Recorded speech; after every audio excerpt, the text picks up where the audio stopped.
Hello, welcome back to a brand new video. Now with just 4 weeks left before Gran Turismo 7 comes out, Polyphony decided that they want to do a final proper send-off for Gran Turismo Sport, and they decided to do a last season with 4 races that is basically an FIA race, but it really isn't an FIA race season because it's not branded by the FIA, so it's just a Road to Gran Turismo 7 season.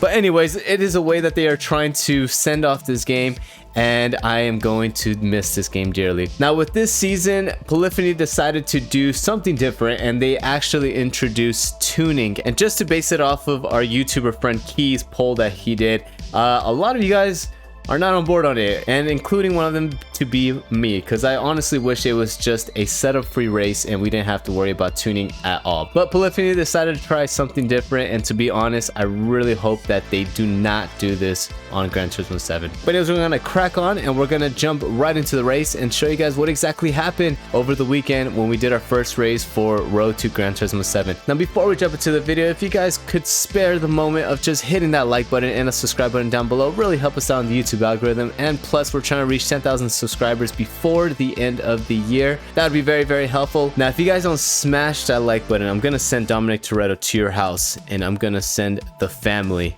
and see if you guys like it. But anyways, let's jump into the video.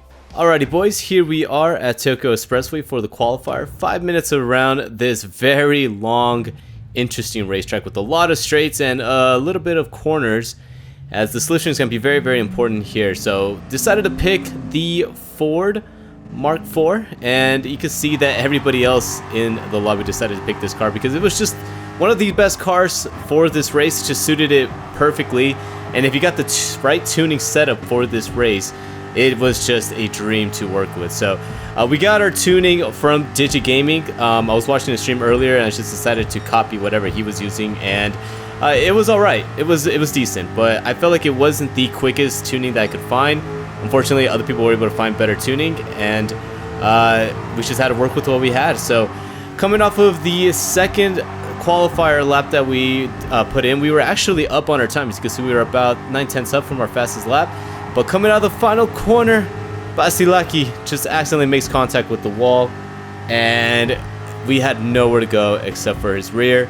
That kills our lap, and we qualify in P. Steve, just right behind Hand in 6th. And it's going to be very interesting because we're going to have to rely a lot on the slipstream, but starting off in P. Steve, I think we'll be alright here as we now jump into the race. So 3, 2, 1, and away we go. So just about to cross the start finish line here as we work our way to the first lap. Just keeping an eye on the back behind us just to see where Basilaki is at. Make sure he doesn't get too close to us as we now head our way into turn 1. Just making sure we clip our apex, don't go too wide off the exit.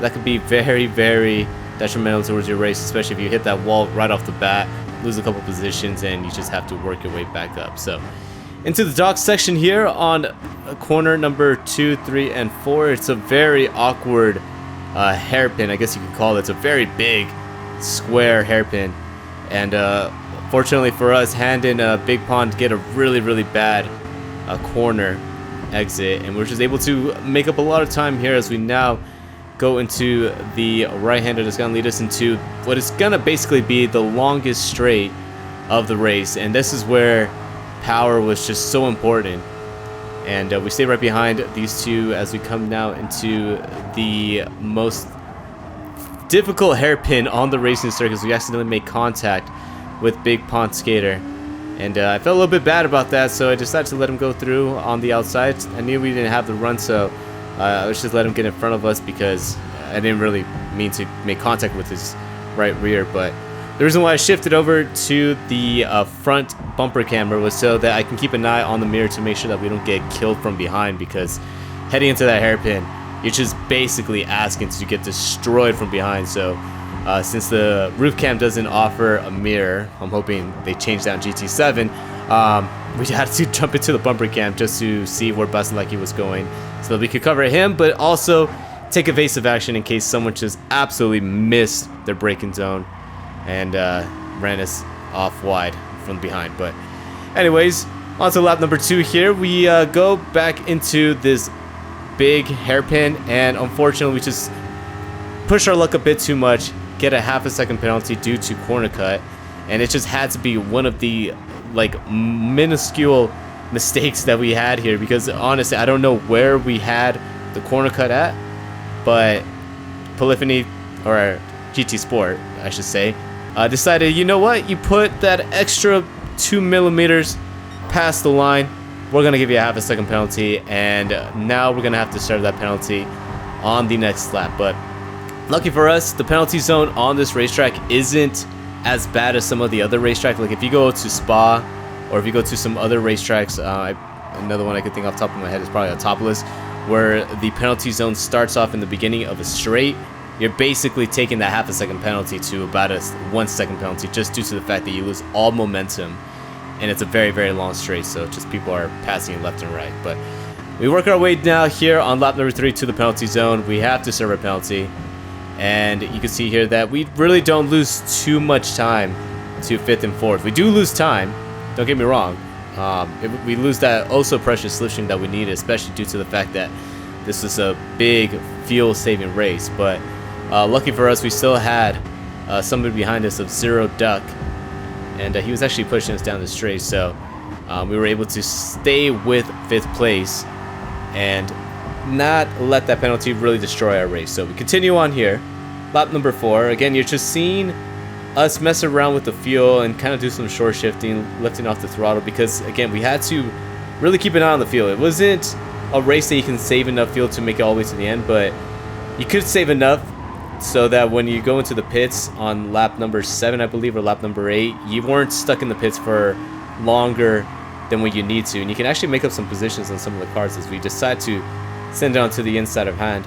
And coming off the hairpin, we're able to complete the overtake. Just thought I was going to get another penalty there, just due to the fact that we were going side by side with hand, and I thought that I had done another corner cut, but lucky for us, GT Sport decided to be kind on this lap, and we don't serve a penalty. So on our way now back into the hairpin, hand decides, you know, I didn't like the way you overtook me early in the lap. I'm going to go for the inside move here on the hairpin. And instead of working with us, he kind of nudges us out a little bit off of the exit, and we make a little bit of contact with the wall, lose a little bit of momentum, and that allows hand to get right ahead of us. And at this point, I'm just thinking to myself, you know what, let's just kind of see if we can work with hand and push him up here, try to save some more fuel so that when we do come into the pits, we minimize the amount of time that we're in there. But it's a little bit difficult because hand was very, very quick on the straights, but on the 3rd sector, he was a little bit slower than us, and we were able to make up a lot of time. But unfortunately, coming off the final corner there, that time on the 3rd sector, we lose a lot of time as we just lost the back end.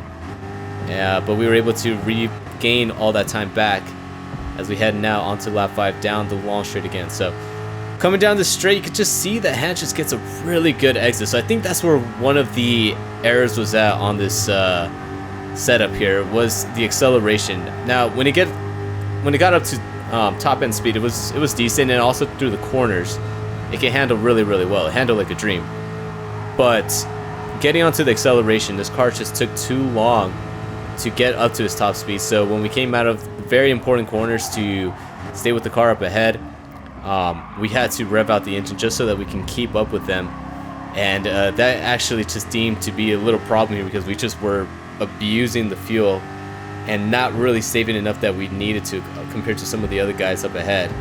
So that was just one of the problems that we were just having here, and that's kind of the reason why I really don't want to have a tuning race on GT7 when they do FIA races, if they even call it FIA races on GT7. But it's because when you get onto GT Sport or just Gran Turismo in general, it's just really fun to just jump into one of these competitive races and not have to worry about having to update or just find the perfect setup, and also basically have your race ruined or just have a race be determined just because someone was able to just do a setup better than the other person.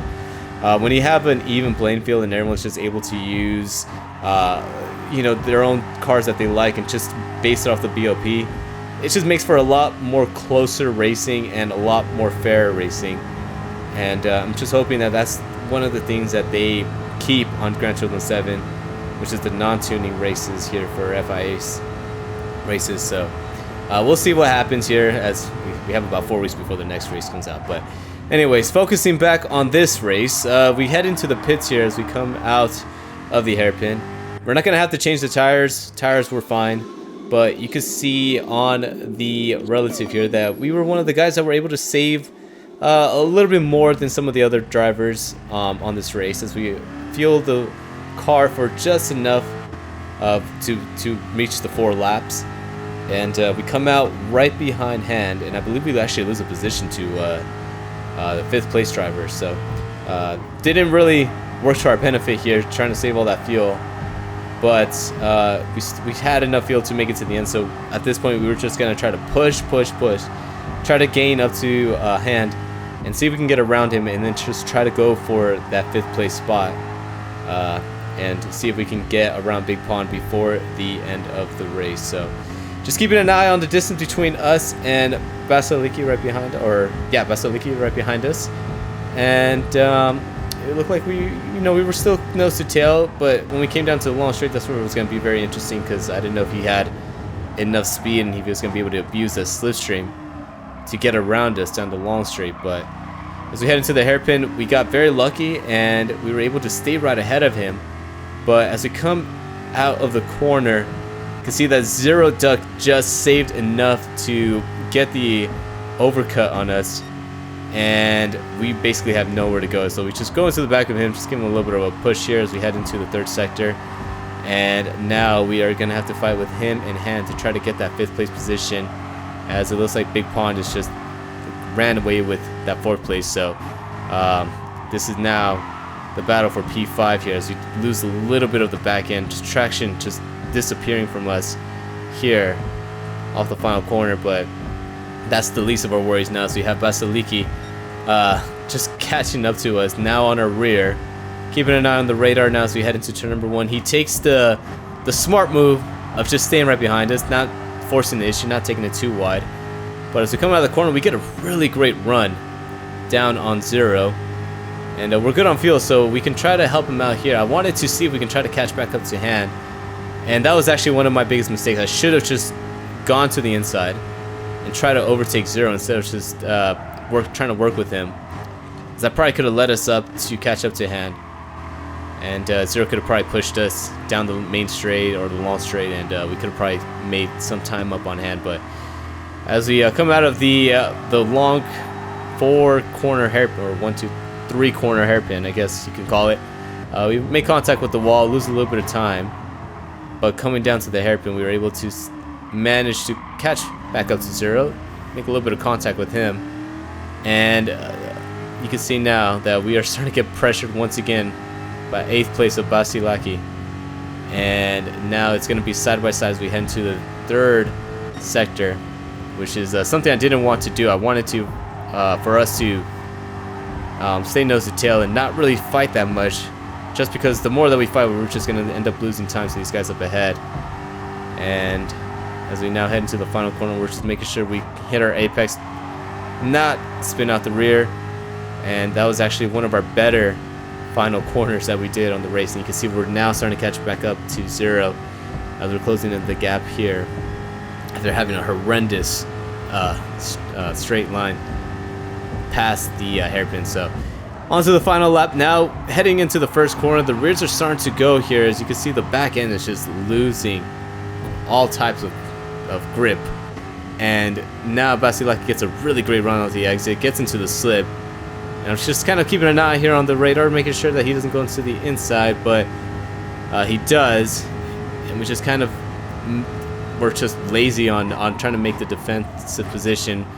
So we let him go on the inside, try to see if he overshoots the corner, try to go for a little sneaky cutback here, but unfortunately it just did not work out to our favor, and we had to stay right behind Basilaki. So I knew if I can get off of this corner correctly and we could stay in the rear of Basilaki and just stay in the slip, that we had at least one more attempt to try to get around Basilaki, and then hopefully we could just get a really good 3rd sector and maybe do a last second ditch effort of trying to get that P Steve away from Zero Duck. So heading down the long straight that technically isn't a straight since it's very, very windy.